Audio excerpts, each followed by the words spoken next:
নমস্কার, দেখছেন কলকাতা টিভি। আপনাদের সঙ্গে আমি মধুবন্তী। শুরু করছি 4টের চারদিক। শুরুতেই যে খবরে নজর রাখবো, লোকসভার পর এবার রাজ্যসভা। প্রধানমন্ত্রী নরেন্দ্র মোদী তিনি জবাবি ভাষণে নিশানা করলেন কংগ্রেসকে।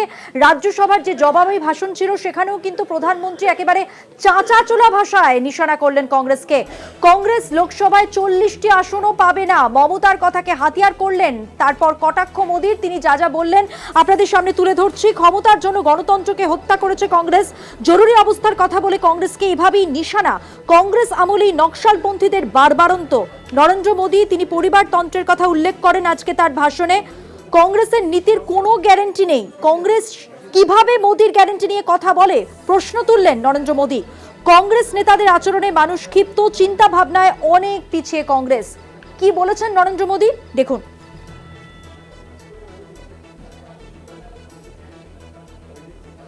पश्चिम बंगाल से आपको जो चैलेंज आई है,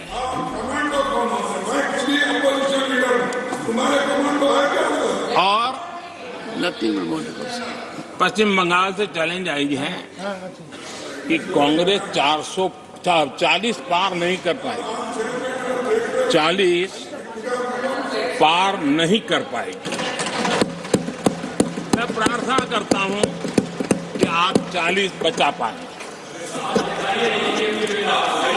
जिस कांग्रेस ने सत्ता के लालच में सरेआम लोकतंत्र का गला घोंट दिया था,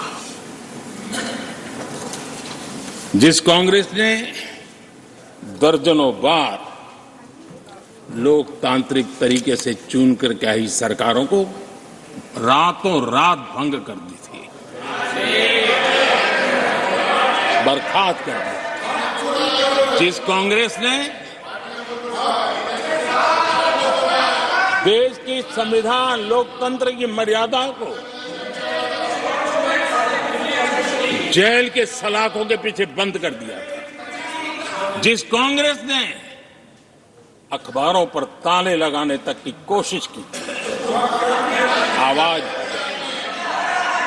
जो कांग्रेस देश को तोड़ने के नैरेटिव घटना का नया शौक उनको पैदा हुआ। इतना तोड़ा कम नहीं है, अब उत्तर दक्षिण को तोड़ने के लिए बयान दिए जा रहे हैं।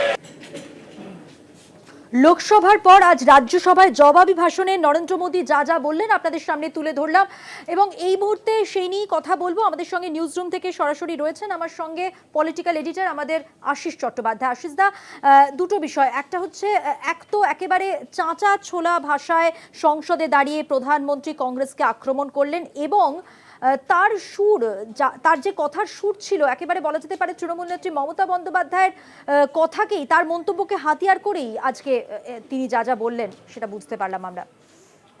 দেখো, এই পরপর দুটো ভাষণ হলো সংসদের মঞ্চে। এখন রাষ্ট্রপতির ভাষণের ওপরে যে বিতর্ক হয় তার জবাব দেওয়ার প্রথা আছে প্রধানমন্ত্রীর, এবং দেশের স্বাধীনতার পর থেকে এরকম বহু ভাষণ আমরা শুনেছি, আমাদের যে বয়সে আমরা শুনেছি। এবং নরেন্দ্র মোদী প্রধানমন্ত্রী হওয়ার আগে ডক্টর মনমোহন সিং যখন প্রধানমন্ত্রী ছিলেন 10 বছর, তাঁর ভাষণও আমরা শুনেছি। কিন্তু নরেন্দ্র মোদী যে ধরনের বক্তৃতা করছেন সংসদের মঞ্চে, তাতে যেন মনে হয় যে ভোটে স্ট্রিট কর্নার মিটিং হয় না, ছোট নেতারা, মাঝারি নেতারা স্ট্রিট কর্নার মিটিংয়ে যে ধরনের ব্যঙ্গ বিদ্রুপ করে মানুষকে আকৃষ্ট করবার চেষ্টা করেন এবং হাততালি পাওয়ার চেষ্টা করেন, প্রধানমন্ত্রী সংসদের মঞ্চে রাষ্ট্রপতির বক্তৃতার জবাবি ভাষণ, বিতর্কের জবাবি ভাষণ দিতে গিয়ে ঠিক সেই ধরনের বক্তৃতা ভঙ্গিকে যে আয়ত্ত করলেন, এতে ভারতের গণতন্ত্র, ভারতের বহুত্ববাদ কতটা গৌরব বৃদ্ধি হলো তা নিয়ে ভবিষ্যতে আলোচনা নিশ্চয়ই চলতে থাকবে। নরেন্দ্র মোদী বলতে চেয়েছেন যে তার 10 বছরে দেশের সব ক্ষেত্রে দারুণ উন্নতি হয়েছে, এবং তার আগে কংগ্রেস আমলে, বিশেষ করে তার আগের 10 বছরে ইউপিএ সরকারের আমলে দেশের খুব খারাপ অবস্থা হয়েছিল। এই কথা তিনি নানান উদাহরণ দিয়ে নানানভাবে তিনি বলতে চেয়েছেন। কিন্তু আশ্চর্য হয়ে লক্ষ্য করলাম আজকে দেশের সামনে সবথেকে বড় বড় যে সমস্যা, সেই সমস্যার কথা তিনি উল্লেখ করলেন না। তিনি বললেন এলআইসির শেয়ারের দাম নাকি বেড়েছে, কিন্তু তিনি বললেন না দেশে কর্মহীন মানুষের সংখ্যাও বেড়েছে, সাংঘাতিকভাবে বেড়েছে। আজকে শহরাঞ্চলে গ্র্যাজুয়েট যুবকদের দুজনের একজন কর্মহীন অথবা উপযুক্ত কাজ খুঁজে পাচ্ছেন না।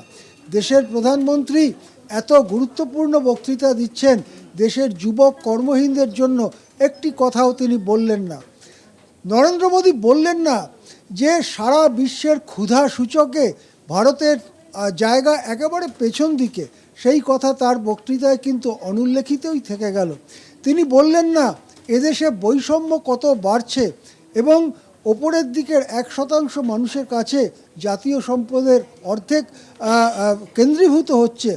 এই ধরনের কোনো কথা নরেন্দ্র মোদীর কণ্ঠে শোনা গেল না। তিনি এমন কোনো আশ্বাস দিলেন না যে দেশকে সাম্প্রদায়িক অভিযান থেকে রক্ষা করা হবে। আমরা ইদানিং দেখতে পাচ্ছি যে একটার পর একটা মুসলিম ধর্মস্থানে হিন্দুদের দাবি নিয়ে মামলা হচ্ছে এবং অনেক মামলায় কিছু কিছু আদালতের রায়ও বেরোচ্ছে।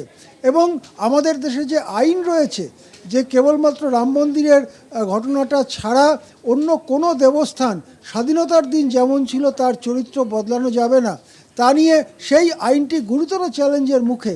প্রধানমন্ত্রীর মুখে আমরা কিছু শুনবো আশা করেছিলাম, তিনি কিন্তু কিছুই বললেন না। মমতা বন্দ্যোপাধ্যায়ের একটা বক্তৃতার একটিমাত্র বাক্যকে তিনি হঠাৎ একটা অবলম্বন হিসেবে তিনি খুঁজে পেলেন এবং তিনি বলতে থাকলেন কংগ্রেস 40টির বেশি আসন পাবে না।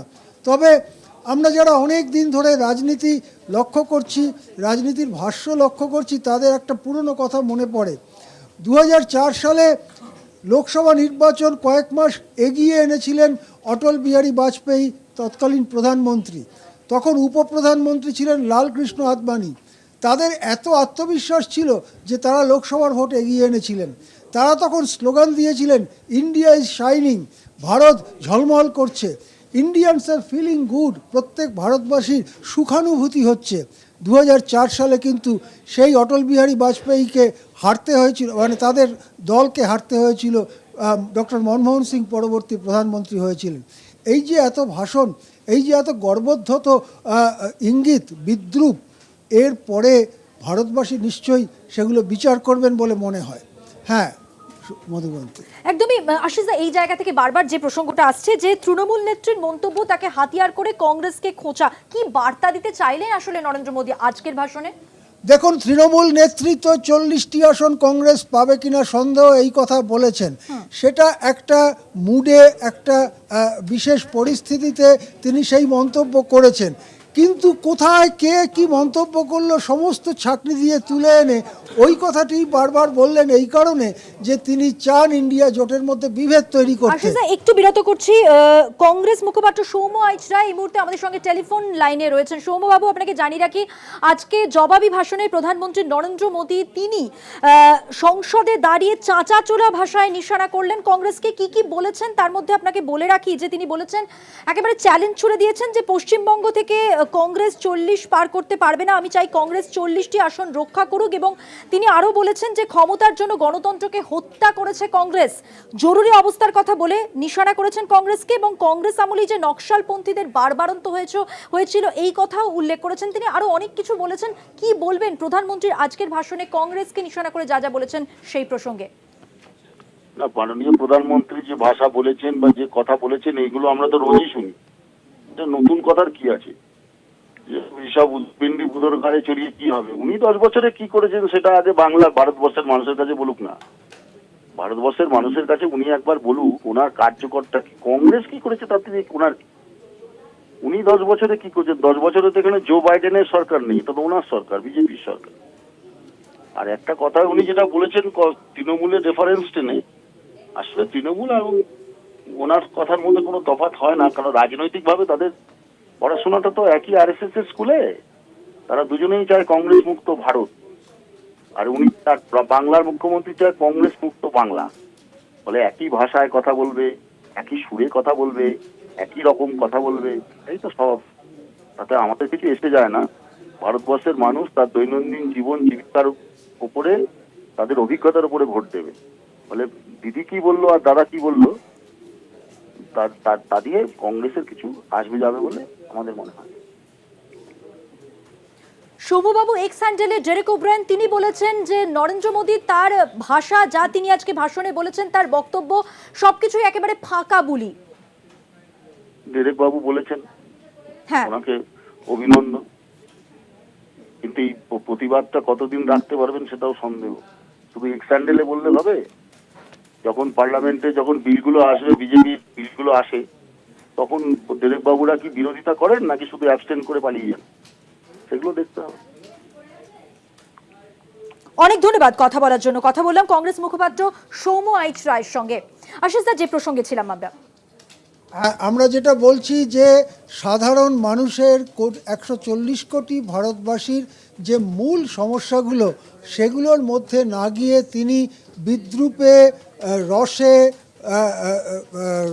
রং খেলিয়ে বক্তৃতার মধ্যে তিনি আসলে মূল সমস্যাগুলোর থেকে দৃষ্টি ঘুরিয়ে দিতে চাইলেন নাকি, এই প্রশ্ন কিন্তু খুব বড় হয়ে উঠে আসছে।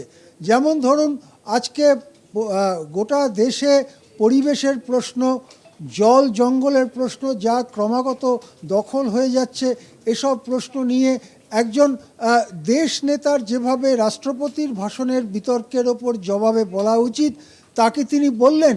তিনি কি প্রধানমন্ত্রী হিসেবে ভাষণ দিলেন না বিজেপির কার্যকর্তা হিসেবে ভাষণ দিলেন? আজকে এই প্রশ্ন উঠতে শুরু করেছে। আমরা দেখছি একটার পর একটা পদক্ষেপে গণতন্ত্রের যে মহিমা, সংসদের যে মহিমা, সেইগুলো ক্রমশ নস্যাৎ করা হচ্ছে। আজকে এবং এর আগের বক্তৃতা গতকালের, এই দুটো মিলিয়ে কিন্তু আমাদের বলতেই হয় যে সংসদে প্রধানমন্ত্রীর এই বক্তৃতাটির যে মহিমা, সেই মহিমা যথেষ্ট ক্ষুণ্ণ করা হয়েছে এই বক্তৃতার মধ্যে দিয়ে। অনেক ধন্যবাদ আশিস দা কথা বলার জন্য। পলিটিক্যাল এডিটর আশিস চট্টোপাধ্যায়ের সঙ্গে কথা বললাম। এবং আজকে যে প্রসঙ্গে আমরা এই মুহূর্তে কথা বলছি, নরেন্দ্র মোদী তিনি আজকে তার জবাবি ভাষণে যে বক্তব্য রেখেছেন, তার ভাষণে যেটা স্পষ্ট, তিনি সম্পূর্ণভাবেই কংগ্রেসকে নিশানা করেছেন এবং যা যা বলেছেন আপনাদের সামনে আমরা তুলে ধরেছি। যেখানে বলেছেন যে ক্ষমতার জন্য গণতন্ত্রকে হত্যা করেছে কংগ্রেস, পাশাপাশি তিনি বলেছেন যে কংগ্রেস আমলেই নকশালপন্থীদের যেমন বারবারন্ত হয়েছে, পরিবারতন্ত্রের কথাও আজকে উল্লেখ করেন। এবং যেমনটা শুরুতেই বলছিলাম যে তৃণমূল নেত্রী মমতা বন্দ্যোপাধ্যায় তার একটি মন্তব্যকে হাতিয়ার করে তিনি বলেছেন, পশ্চিমবঙ্গ থেকে চ্যালেঞ্জ এসেছে, কংগ্রেস 40 পার করতে পারবে না, আমি চাই কংগ্রেস 40টি আসন রক্ষা করুক। কি বলেছেন আরো একবার শুনুন। पश्चिम बंगाल से आपको जो चैलेंज आई है,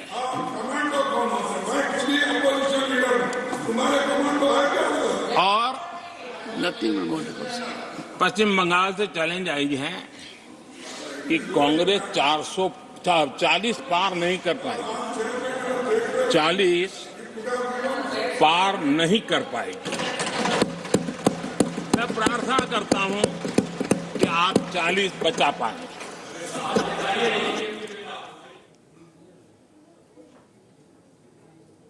বিজেপি মুখপাত্র শ্রমিক ভট্টাচার্য এই মুহূর্তে আমাদের সঙ্গে টেলিফোন লাইনে রয়েছে। শ্রমিক বাবু, আপনাকে জানিয়ে রাখি, আজকে প্রধানমন্ত্রী নরেন্দ্র মোদী তিনি যেটা বলেছেন, সেখানে আগাগোড়াই তার ভাষণে যেমন কংগ্রেসকে আক্রমণ করে তার বক্তব্য, পাশাপাশি তিনি তৃণমূল নেত্রীর একটি মন্তব্য তাকে হাতিয়ার করে যা বলেছেন, আপনাকে জানিয়ে রাখি, তিনি বলেছেন যে পশ্চিমবঙ্গ থেকে চ্যালেঞ্জ এসেছে, 40টি আসন কংগ্রেস পার করতে পারবে না এবং আমি চাই কংগ্রেস 40 আসন রক্ষা করুক।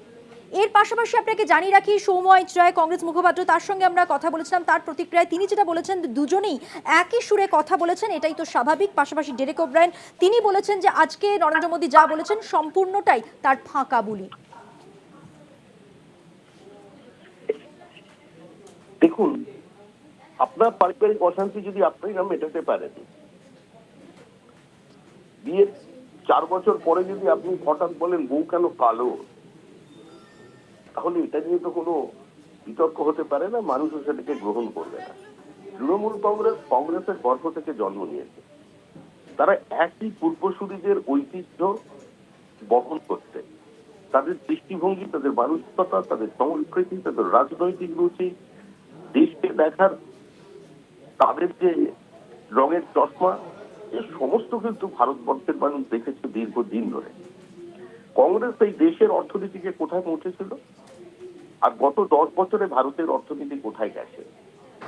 ডেরেক ওব্রায়ান বলছেন যে ফাঁকা বুলি, ভারত তো অর্থ ব্যবস্থা এখন বিশ্বের মাত্র, ইউপিএ জমানায় ছিল 10 বছরের মধ্যে 12 থেকে 11 নম্বরে তুলে নিয়ে এসেছেন। এটা তো সর্বজন বিদিত, এটা স্বীকৃত, এটা ভুলি কি করে? তা মানুষ এগুলো বোঝেন। আধুনিক প্রজন্ম এদের প্রত্যাখ্যান করে, আধুনিক প্রজন্ম নরেন্দ্র মোদীর পক্ষে। পশ্চিমবঙ্গের মাটিতে দাঁড়িয়ে তারা বিজেপির বিরোধিতা করছেন, সারা দেশে গিয়ে বলছেন যে এই দেশকে ভেঙে দিতে চাইছে মুসলমানের নামে, হিন্দুর নামে। আপনি বলুন তো, পশ্চিমবঙ্গে যারা রাজনীতি করছেন গত 10 বছরে যত রাজনৈতিক খুন হয়েছে তার মধ্যে 90% সংখ্যালঘু। কেন? সংখ্যালঘুদের জীবন তো পুড়িয়ে মেরে দেওয়া হচ্ছে এই রাজ্যে। বকটুইয়ের ঘটনাকে কেন্দ্র করে যখন ওই নিরীহ নিরপরাধ নারী শিশু পুড়ে মারা, আর সেখানে দাঁড়িয়ে কেসটাকে সুচপুরের মতো সাজানো হবে বলে মুখ্যমন্ত্রী আলোচনা করছেন অনুব্রত মণ্ডলের সঙ্গে। আগের দিন ফিরাকাছে গিয়ে হসপিটালে যারা মৃত্যুর সঙ্গে লড়াই করছিলেন তাদের একবার দেখতে পর্যন্ত গেলেন না, টিভি বাসে তত্ত্ব বললেন। তখন রাহুল গান্ধী পশ্চিমবঙ্গে এসেছিলেন, বকটুইয়ের মানুষের জন্য একটা টুইট করেছেন, সরকারের সমালোচনা করেছেন। সোনিয়া গান্ধী এখানে কোনো বিবৃতি দিয়েছেন, ফোন করে জানতে চেয়েছেন। মল্লিকার্জুন খার্গে পশ্চিমবঙ্গের কোনোদিন তৃণমূল সরকারের বিরুদ্ধে বলেছে যে দক্ষিণ 24 পরগনায় সংখ্যালঘুদের বাড়িগুলোকে কেন আপনারা জেসিবি মেশিন দিয়ে ভেঙে গুড়িয়ে দিচ্ছেন? আপনারা একবারও শাহজাহানের প্রশ্নে কেউ বলেছেন যে নিরপরাধ মানুষগুলোকে যারা ওখানে সংখ্যালঘু ছিলেন, একটু শিক্ষিত প্রতিবাদ করেছিলেন, তারা কেন ঘর ছাড়া হয়েছে? সুতরাং পশ্চিমবঙ্গের সমস্যাটা পশ্চিমবঙ্গেরই সমস্যা, আর সেই সমস্যার সমাধান করতে কংগ্রেস এবং সিপিআইএম ব্যর্থ হয়েছে বলেই তাদের এই সেটিং তত্ত্বকে দীর্ঘক্ষণ ধরে মানুষ শুনে 2021 সালে তাদের বিধানসভায় শূন্য করে দিয়েছে। তাই শূন্যের সঙ্গে শূন্যের যোগফল শূন্য, শূন্যকে শূন্য দিয়ে গুণ করলেও তার ফলাফল শূন্য। এদের বক্তব্যে কোনো গ্রহণযোগ্যতা, কোনো প্রাসঙ্গিকতা এই মুহূর্তে জনমনে নেই। সারা দেশে মানুষ জানেন যে কংগ্রেস ক্ষয়িষ্ণু। এবারে গতবারে তারা বিধানসভার মাফ করবেন লোকসভার মধ্যে তাদের বিরোধী দলনেতার মর্যাদাটুকু পর্যন্ত ধরে রাখতে পারেনি শতাব্দী প্রাচীন পার্টি। আর আরেকটি শতাব্দী প্রাচীন পার্টি পশ্চিমবঙ্গের সিপিআইএম, তারাও শূন্য হয়ে গেছে। যারা দীর্ঘদিন আমাদের প্রজন্মকে বুঝিয়েছিলেন যে কংগ্রেস তাদের 10,000 কর্মীকে খুন করেছেন, সেই রক্ত মাখা পথে হাঁটতে হাঁটতে তারা পশ্চিমবঙ্গের ক্ষমতায় পৌঁছেছেন। সেই মৃত শহীদদের সঙ্গে তারা বেইমানি বিশ্বাসঘাতকতা করে এদের সঙ্গে হাত মিলিয়েছেন। সাইবারিক রক্তের কথা কংগ্রেস ভুলে গিয়ে আজকে সিপিআইএম এর হাত ধরেছে। তো মানুষ এগুলো বোঝে। মানুষ একটু দরিদ্র হতে পারে, মানুষ শিক্ষাগত হয়ে পিছিয়ে পড়তে পারে, কিন্তু মানুষ সচেতন নয়। সেই জন্য এর সময় শেষ। অনেক ধন্যবাদ, অনেক ধন্যবাদ কথা বলার জন্য। কথা বললাম বিজেপি মুখপাত্র শ্রমিক ভট্টাচার্যের সঙ্গে। এখন সময় হয়ে গেছে একটা বিরতি নেওয়ার। বিরতির পর ফিরছে আরো খবর নিয়ে, সঙ্গে থাকবেন।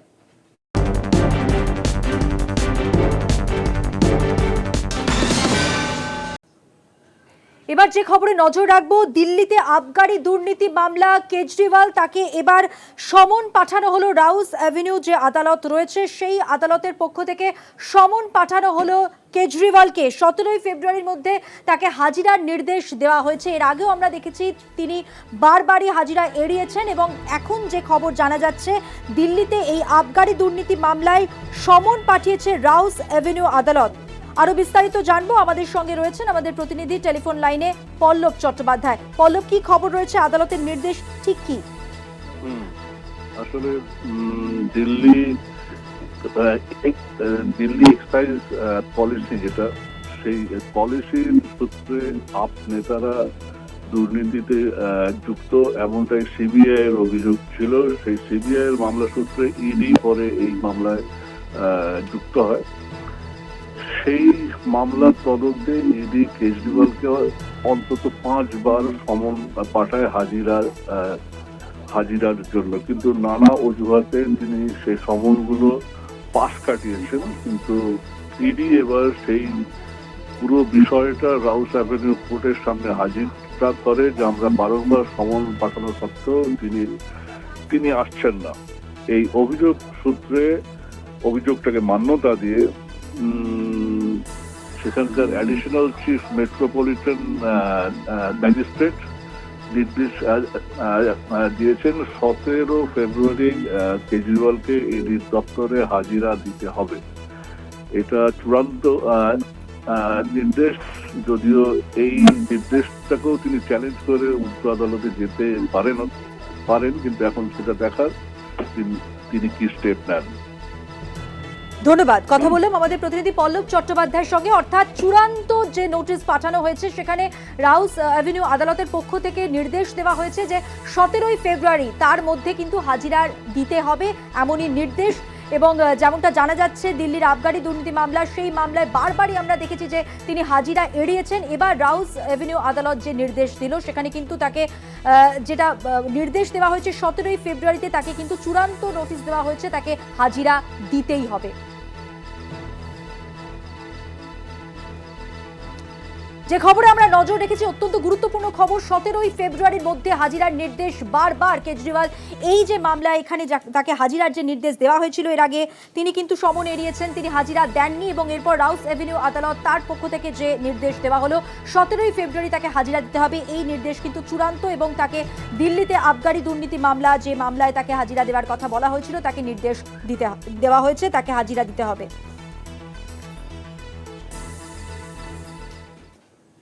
এখন সময় হয়ে গেছে আরো একটা বিরতি নেওয়ার। বিরতির পর ফিরছি আরো অন্যান্য গুরুত্বপূর্ণ খবর নিয়ে, তাই কোথাও যাবেন না, সঙ্গে থাকবেন।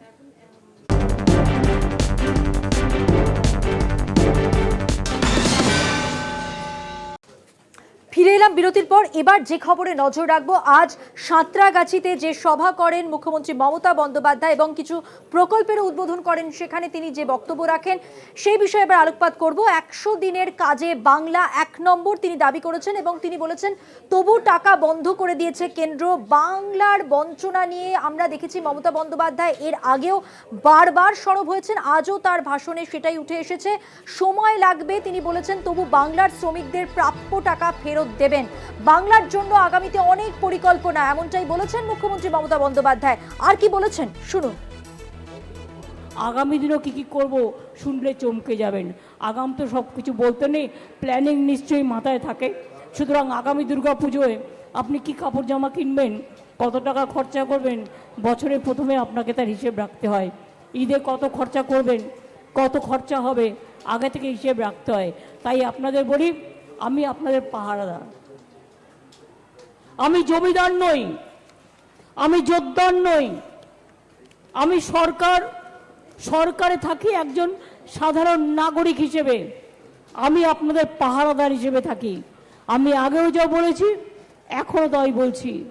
দেখুন, রৌদ্র ঝড় জল আমি সারা জীবন মার খেয়ে এসেছি, আমার সর্বাঙ্গ শরীরে চোট আছে, তা সত্ত্বেও মনে রাখবেন একটা দিন আমি কাজে নষ্ট করি না।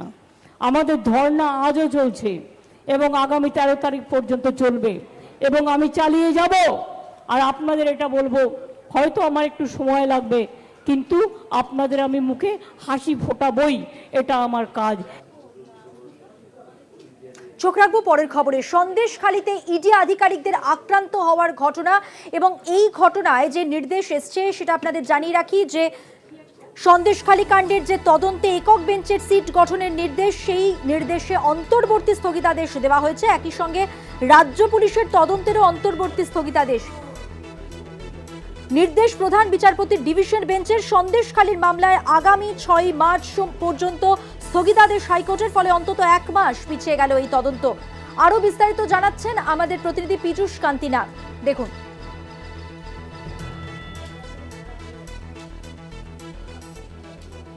সন্দেশখালীর হামলার ঘটনায় তদন্তের ওপরে অন্তর্বর্তীকালীন স্থগিতাদেশ। শুধুমাত্র বিচারপতি জয় সেনগুপ্তের সিট গঠনের তদন্তের ওপরেই নয়, রাজ্য পুলিশের ওপর তদন্তের ওপরেও অন্তর্বর্তীকালীন স্থগিতাদেশ জারি করলেন প্রধান বিচারপতির ডিভিশন বেঞ্চ। ফলে থমকে গেল সন্দেশখালী ঘটনার তদন্ত। বর্তমানে আইনজ্ঞ মহল মনে করছে, যদি সন্দেশখালীর মূল অভিযুক্ত শেখ শাহজাহানকে পাওয়া যায় তাহলে কে গ্রেপ্তার করবে তাকে। কারণ রাজ্য পুলিশের তদন্ত ওপরে যেহেতু কলকাতা হাইকোর্ট অন্তর্বর্তীকালীন স্থগিতাদেশ জারি করেছে, ফলে তারা এই তদন্তে কোনো অগ্রগতি করতে পারবে না। ইডির পক্ষ থেকে আবেদন ছিল বিচারপতি জয় সেনগুপ্ত যে সিট গঠনের নির্দেশিকা জারি করেছিলেন তার ওপরে স্থগিতাদেশ দিক কলকাতা হাইকোর্ট, তদন্তভার তুলে দেওয়া হোক সিবিআই এর হাতে। তার কারণ, সিবিআই এবং রাজ্য পুলিশ যদি একসাথে তদন্ত করে সেক্ষেত্রে তদন্তে প্রভাব পড়তে পারে। তার কারণ, এই ঘটনায় রাজ্যের এক প্রভাবশালী মন্ত্রী ইতিমধ্যে গ্রেপ্তার হয়েছেন।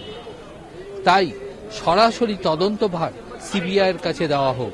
প্রধান বিচারপতির ডিভিশন বেঞ্চ পরিষ্কার জানিয়ে দিলেন, আগামী 6 মার্চ এই মামলার শুনানির পরই কার হাতে তদন্তভার থাকবে তা সিদ্ধান্ত নেবে কলকাতা হাইকোর্ট। ততদিন পর্যন্ত সমস্ত তদন্তের ওপরে অন্তর্বর্তীকালীন স্থগিতাদেশ বজায় থাকবে। কলকাতা হাইকোর্ট থেকে ক্যামেরায় দিলীপ রায়ের সঙ্গে পীযূষ কান্তি নাগ, কলকাতা টিভি। এবার আসবো সন্দেশখালীর বেতাজ বাদশাহ শেখ শাহজাহান প্রসঙ্গে। এখনো অধরা এই শেখ শাহজাহান, আজও কিন্তু তিনি হাজিরা এড়ালেন। আমরা কথা বলবো, সরাসরি রয়েছেন আমাদের প্রতিনিধি সঞ্জিত চক্রবর্তী। সঞ্জিত, 29শে জানুয়ারির পর আজও কিন্তু তার দেখা মিলল না। অডিও বার্তা, আইনজীবী মারফত বার্তা দেওয়া, পাশাপাশি সোশ্যাল মিডিয়ায় তার উপস্থিতি জানান দিয়েছেন তিনি বারবার, কিন্তু সামনে আসছেন না। নেপথ্যে রয়েই গেলেন শেখ শাহজাহান। আর তারপর আজকে সিট তদন্তের উপর অন্তর্বর্তীকালীন স্থগিতাদেশ, পাশাপাশি আমরা জানি যে রাজ্য পুলিশের যে তদন্ত সেখানেও কিন্তু স্থগিতাদেশ দেওয়া হয়েছে। সব মিলিয়ে তারা কোন জায়গায় দাঁড়িয়ে রয়েছে পরিস্থিতি? শেখ শাহজাহান এখনো তো অধরাই রয়ে গেলেন তাহলে। দেখো, সন্দেশখালীর বেতাজ বাদশাহ শেখ শাহজাহান 32 দিন পরে এখনো অধরা। তুমি জানো, গত মাসের 5ই জানুয়ারি যখন ইডি আধিকারিকরা বাহিনী নিয়ে তার বাড়িতে তল্লাশি করতে আসে, অর্থাৎ সন্দেশখালী আকঞ্জি পাড়াতে, সেখানে তার অনুগামীদের হাতে আক্রান্ত হয়, মারধর হয়, ভাঙচুর, তারপরে একাধিক মামলা হয়। যেমন ইডির তরফ থেকে একটি মামলা হয়, সেখানে পুলিশের তরফ থেকে হয় এবং শাহজাহানের পরিবারের তরফ থেকে। কিন্তু 32 দিন কেটে যাওয়ার পরে এখনও তার কিন্তু খোঁজ পাওয়া যাচ্ছে না। এই রহস্য কিন্তু বারবার ঘনীভূত হচ্ছে। যেমন 29শে জানুয়ারি তিনি যেমন হাজিরা এড়িয়েছেন, আজকে 7ই ফেব্রুয়ারি হাজিরা দেন, সেটাও এড়িয়ে গেছেন। অর্থাৎ তার উপরে অন্তকালীন ভর্তি নির্দেশ দেওয়া হয়েছে। আগামী 6 মার্চ তার ফের শুনানি। সেই এই এক মাসের মধ্যে ফের কি তার আইনজীবী আদালতে তার আগাম জামিনের মামলা করবেন আরও একবার? এটা নিয়ে একাধিক প্রশ্নচিহ্ন উঠে গেল।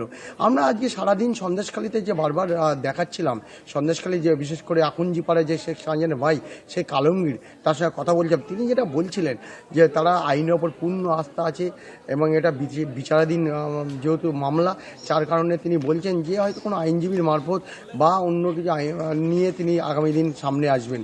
কিন্তু প্রশ্ন হচ্ছে, অন্তরালে থেকে জনসমক্ষে কখনো অডিও বার্তা, কখনো ফেসবুক, একাধিকবার দেখা গেলেও কিন্তু সামনাসামনি তাকে সরাসরি দেখা যাচ্ছে না। তার মধ্যে দীর্ঘ 1 মাস, এই 1 মাসের মধ্যে নতুন কিছু শাহজাহান রহস্য ঘটে কিনা সেটা কিন্তু সন্দেশখালী মানুষের কাছে যেমন প্রশ্ন, রাজ্যের মানুষের কাছে প্রশ্ন, পুলিশ প্রশাসনের কাছে তাই এমনই প্রশ্ন। সব মিলে গোটা প্রক্রিয়া শেখ শাহজাহান যে বেতাজ বাদশাহ, তার নিয়ে কিন্তু যেভাবে অন্তরালে রয়েছেন, তার যত একটা দিন আমি তোমাকে একটু বিরত করে একটা বিষয় জানতে চাইবো, শেখ শাহজাহানের পরিবারের সদস্য তারা কি বলছেন, তার ভাই কি বলছেন? দেখো, শেখ শাহজাহানের পরিবারের সদস্য অর্থাৎ শেখ আলমগীর যেটা বলছিলেন যে তিনি তাদের আইনের ওপর পূর্ণ আস্থা আছে, আইন যে ব্যবস্থা নেবে, অর্থাৎ দোষী যদি হয় আইনের যা সাজা হয় তা মেনে নেবেন। কিন্তু যতক্ষণ পর্যন্ত দোষী না, ততক্ষণ পর্যন্ত তারা কিছুতেই মানতে চাইছেন না। আদালতের ওপরে পূর্ণ ভরসা রয়েছে।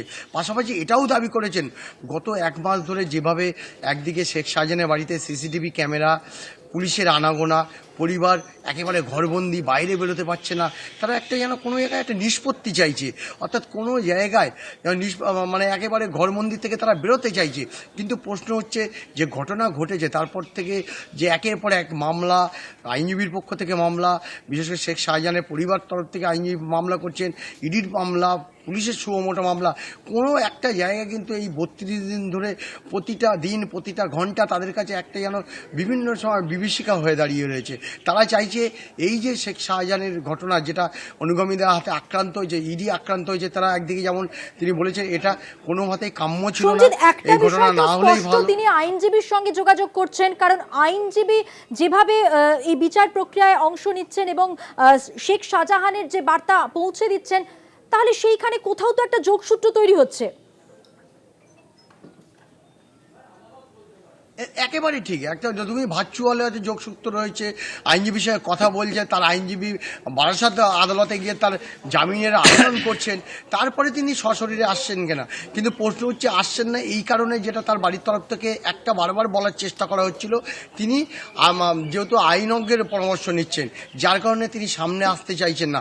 কোনো আইনের ফাঁক থেকে তিনি একদিকে জামিন আয়াতে মানে ইডি হাজিরা এড়িয়েছেন, অন্যদিকে জামিন পাওয়ার মরিয়া চেষ্টা করছেন শেখ শাহজাহান। তাহলে প্রশ্ন হচ্ছে শেখ শাহজাহান অন্তরালে থেকেই কিন্তু আইনের দ্বারস্থ হয়ে এই মামলা থেকে তার রেহাই পেতে চাইছেন।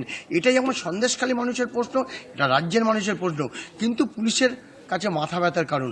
যেন তুমি এই ঘটনার জেরে গোটা রাজ্য রাজনীতি কিন্তু তোলপাড়।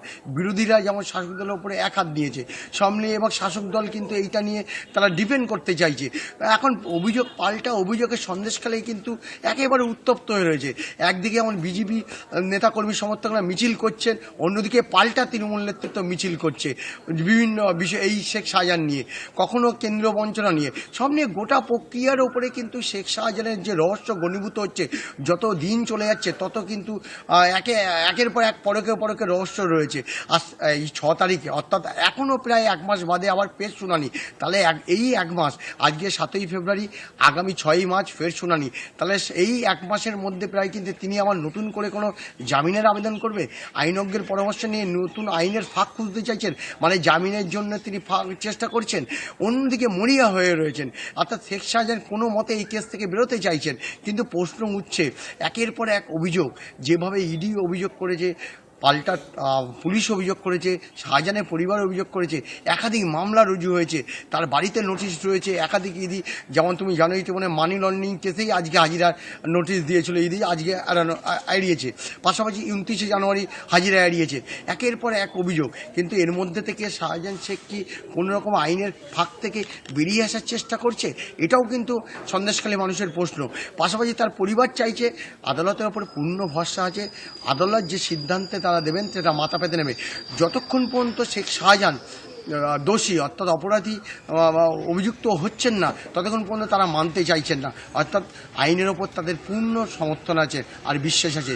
সব মিলিয়ে এই 32 দিন পরে এখনও শেখ শাহজাহান অধরা, আর সামনে আরও একটা মাস, এই 1 মাস অর্থাৎ 6ই মার্চে যে ফের শুনানি, সেটা নিয়ে কিন্তু এই 1 মাসের মধ্যে আবার শেখ শাহজাহান নিয়ে নতুন কিছু ঘটনা ঘটতে চলেছে কিনা সেটা সময় বলবে। দিকে আমাদের নজর থাকবে। আপাতত সঞ্জিত, ধন্যবাদ তোমাকে, কথা বললাম আমাদের প্রতিনিধি সঞ্জিত চক্রবর্তীর সঙ্গে। এবার শোনাবো শেখ শাহজাহান, তার আইনজীবী ঠিক কি বলছেন, তার কি বক্তব্য। কি বলতে এসেছেন আপনারা? আমরা একটা জিনিসই স্টেট করতে পারবো এই মুহূর্তে, যে আমাদের সিনিয়রের থেকে যা আমাদের ডাইরেকশন আছে সেটাই আমরা ফলো করতে এসেছি। তার চেয়ে বেশি আমরা এই মুহূর্তে কিছুই বলতে পারবো না। শেখ শাহজাহান এখন আছেন কোথায়? আপনাদের সাথে শেখ শাহজাহানের কোনো যোগাযোগ হয়েছে? আমি একটাই সেম কথা বলতে পারি আপনাকে, যে আমার এই মুহূর্তে এই জিনিসটা নিয়ে কোনো কিছু জানা নেই। যেটা আমাদের সিনিয়রের থেকে ডাইরেকশন আছে সেই নেই, সেটাই আমরা ফলো করছি। কি ডাইরেকশন আছে? আমার চিঠি দেওয়ার ডাইরেকশন আছে এখানে একটা, তার চেয়ে বেশি আমি কিছু জানি না। সেটা আমি জানি না, সেটা আমি জানি না যে কি চিঠি আছে, কি আছে এই তথ্যের মধ্যে চিঠি, এগুলো আস্তে আস্তে কোর্টে গেলে সবই বোঝা যাবে। অফিসাররা জিজ্ঞেস করেন যে শেখ শাহজাহান কোথায় বা শেখ শাহজাহান চিঠি পাঠিয়েছেন কিনা, সেটা নিয়ে আমরা জাস্ট, এখানে তো বেসিক্যালি রিসিভিং নিয়ে ব্যাপার, এখানে আমরা রিসিভিং সেকশনে গিয়ে আমরা জাস্ট কপিটা জমা দেব। চিঠিটা কে পাঠিয়েছে, শেখ শাহজাহান নাকি আপনার কোনো সিনিয়র? সেটাও আমরা ঠিক জানি না, আমাদের এই খোলারও কিছু নেই। আপনারা কার কাছ থেকে চিঠিটা নিয়ে এলেন? আমরা চিঠি পেয়েছি, সেটা আমাদের সোর্সেস আছে, আমাদের সিনিয়র অনেক অ্যাডভোকেটস রয়েছেন, তাদের কাছ থেকে। আবার সময় চাইছেন? নিশ্চয়ই, হয়তো সেটা আমার, দেখুন আমার খুলে দেখার কোনো রাইট নেই এটা, ঠিক আছে? আমি জাস্ট এখানে এটাকে জমা করতে এসেছি, এইটুকুই আমার সাবসিডিয়ারি আমি এটার মধ্যে, তার চেয়ে বেশি আমার নাম হচ্ছে দেবার্ঘ। এখন সময় হয়ে গেছে আরো একটা বিরতি নেবার, সঙ্গে থাকবেন।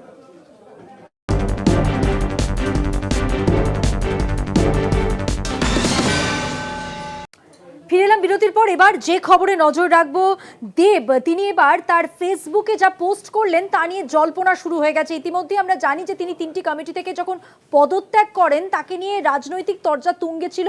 আর এবার তিনি কি বললেন যে আর কয়েক ঘন্টা, তার সোশ্যাল মিডিয়ায় তিনি পোস্ট করেছেন। দেব কি পোস্ট করেছেন? আর কয়েক ঘন্টা। আর এই যে পোস্ট তিনি করেছেন, এই পোস্টকে ঘিরেই এখন আবার শুরু হয়েছে নতুন করে জল্পনা। সাংসদ আসনের ছবি পোস্ট দেবের এবং পোস্টে লিখলেন আর কয়েক ঘন্টা। দেবের ফেসবুক পোস্ট ঘিরে জল্পনা, যে ফেসবুক পোস্ট ঘিরে জল্পনা তুঙ্গে, দেখতে পাচ্ছেন সেই পোস্ট।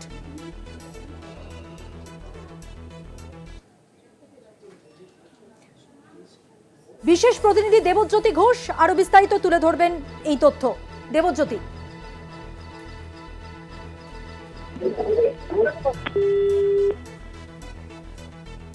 যোগাযোগ বিচ্ছিন্ন হয়ে গেছে আমাদের বিশেষ প্রতিনিধির সঙ্গে। তবে যে পোস্ট ঘিরে এত জল্পনা, সেই পোস্ট আপনাদের সামনে স্ক্রিনে আপনারা দেখতে পাচ্ছেন। দেবের এই ফেসবুক পোস্ট, যা তিনি কিছুক্ষণ আগেই দিয়েছেন, সাংসদ আসনের ছবি পোস্ট ঘিরে জল্পনা, এবং পোস্টে লিখেছেন আর কয়েক ঘন্টা। ফেসবুক পোস্ট দেবের। এর আগে যখন তিনি 3টি কমিটি থেকে পদত্যাগ করেন তখন তাকে ঘিরে আমরা দেখেছিলাম প্রচুর রাজনৈতিক তরজা, তার দলত্যাগ প্রসঙ্গ উঠেছিল, এবং তারপর আজকে এই পোস্ট ঘিরে নতুন করে শুরু হলো জল্পনা, উস্কে দেওয়া হলো বলা যেতে পারে সাংসদ আসনের যে ছবি তিনি পোস্ট করেছেন, এবং সেখানে তিনি লিখেছেন আর কয়েক ঘন্টা। এবার নতুন করে শুরু হবে জল্পনা, অর্থাৎ তার পদত্যাগ 3টি কমিটি থেকে, এবং এরপর এই পোস্ট ঘিরে জল্পনা শুরু।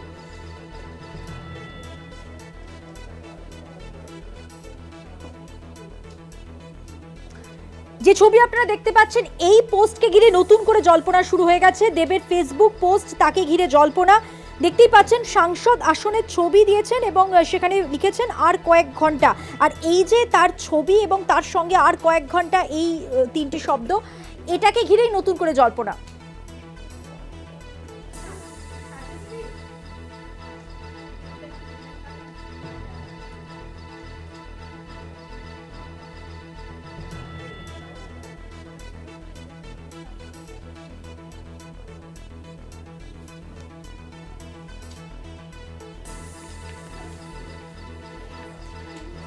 দেবের পোস্টকে ঘিরে জল্পনা, পোস্টে লিখলেন আর কয়েক ঘন্টা।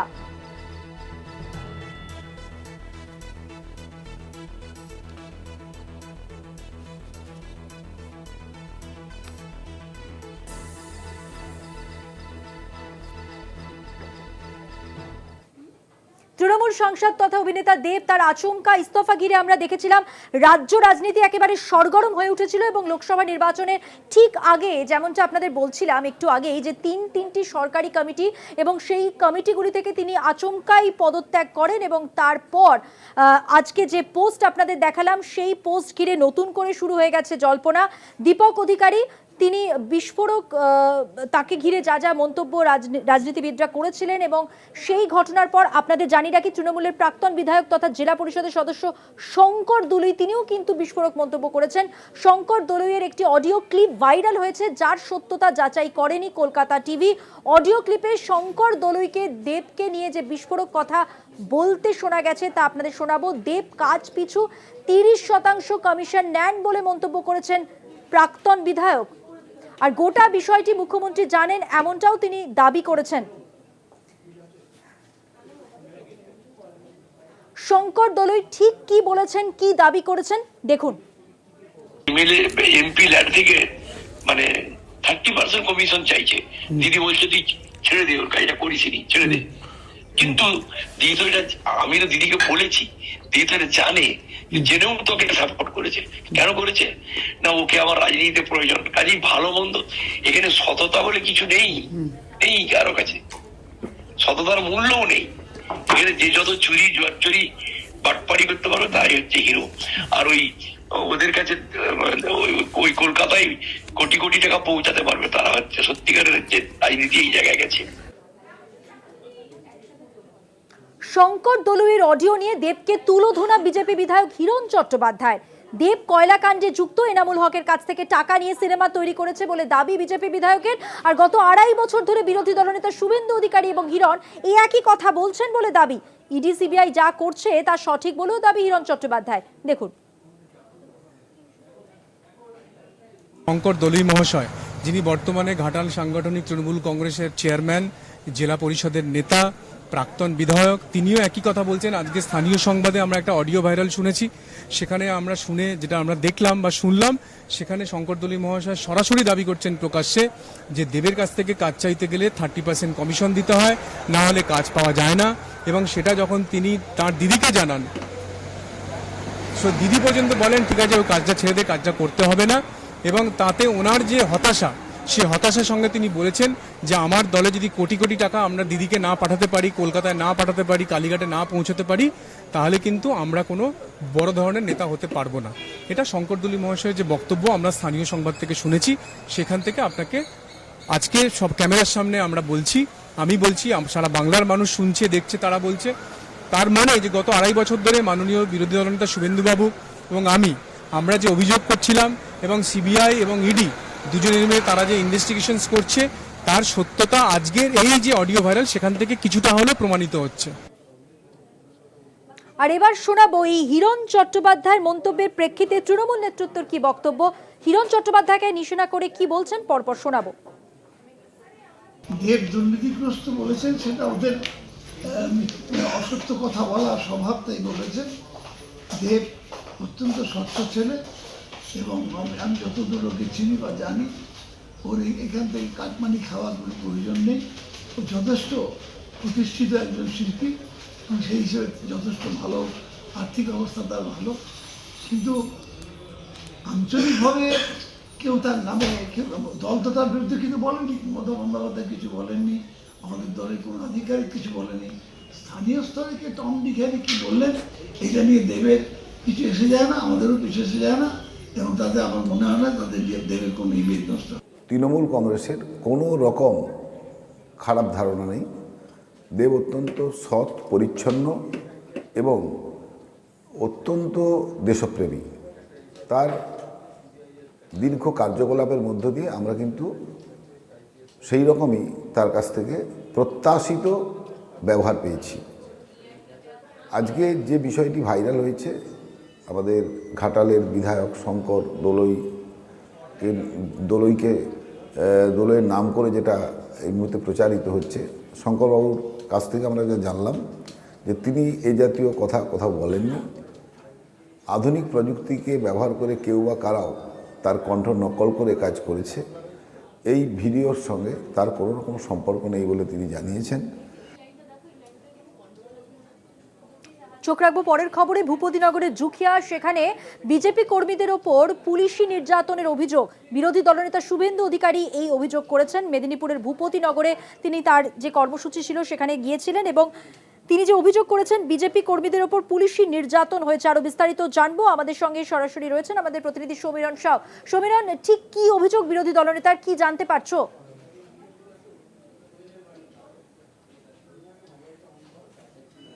দেখো মধুবন্তী, 5 তারিখ রাজ্যের বিরোধী দলনেতা শুভেন্দু অধিকারী তার এক্স হ্যান্ডেলে একটি পোস্ট করে, যেখানে ভগবানপুর বিধানসভার দেবনাথপুর যে দেবনাথ পাড়া রয়েছে, সেই দেবনাথ পাড়াতে একটি পরিবার বিজেপি করে, সুজন দেবনাথ, তার পরিবারে গিয়ে পুলিশ কিন্তু অতর্কিতভাবে হামলা চালায় এবং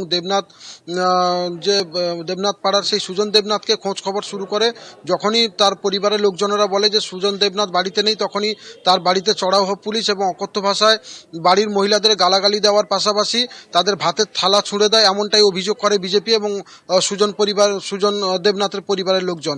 এরপরে শুভেন্দু অধিকারী পোস্টের পরেই আজ কিন্তু শুভেন্দু অধিকারী ওই পরিবারের সঙ্গে দেখা করতে যান এবং তিনি সেখানে অভিযোগ করেন যে পুলিশ এখানে মমতা ব্যানার্জি দলদাস হিসাবে বিজেপি যারা করে বা বিজেপি কর্মী সমর্থক রয়েছে তাদের উপর মিথ্যে মামলা সহ তাদেরকে অন্যায়ভাবে হ্যারাস করছেন, এই অভিযোগ তুলেন শুভেন্দু অধিকারী। এবং তিনি সেখানে শুধু এমনটা নয়, তিনি সেখানে নিদানও দেন গ্রামবাসীকে যে নন্দীগ্রামের স্টাইলে এই পুলিশের মোকাবিলা। আমরা শুনে নেব বিরোধী দলনেতা শুভেন্দু অধিকারী ঠিক কি অভিযোগ করেছেন তার মুখ থেকেই, পাশাপাশি এর প্রতিক্রিয়ায় কি বলেছেন তৃণমূল নেতা জয়প্রকাশ মজুমদার, সেটাও শোনাবো। পুলিশ দিয়ে ইংরেজের কায়দায় দমন পীড়ন করে তৃণমূলের কাছে আত্মসমর্পণ করাতে চায়। ইতিমধ্যে ন্যাশনাল এসসি কমিশনে কমপ্লেন করেছে শিডিউল কাস্ট পাড়া। আপনাদের জন্য যে প্রোটেকশন, যে কাজ করার দরকার আমরা সেটা করব এবং আপনাদের ওপর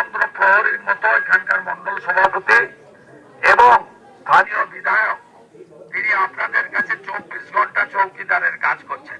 এরপরে এই গ্রামে 41-এ নোটিশ না দিয়ে, ওয়ারেন্টের নোটিশ না দিয়ে এইভাবে বর্গির মতো হামলা করলে আপনারা শঙ্করধ্বনি করবেন।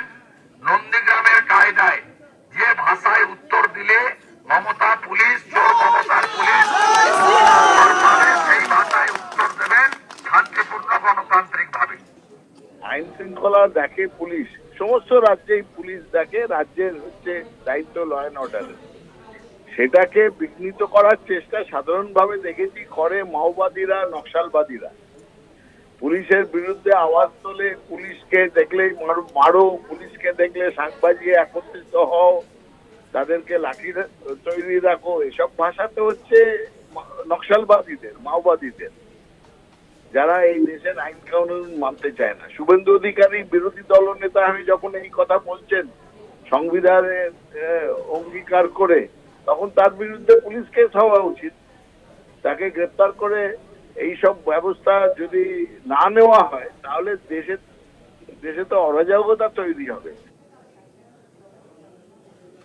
4টের চারদিক আজকের মতো এ পর্যন্তই। দেখছেন কলকাতা টিভি, রাত দিন 7 দিন।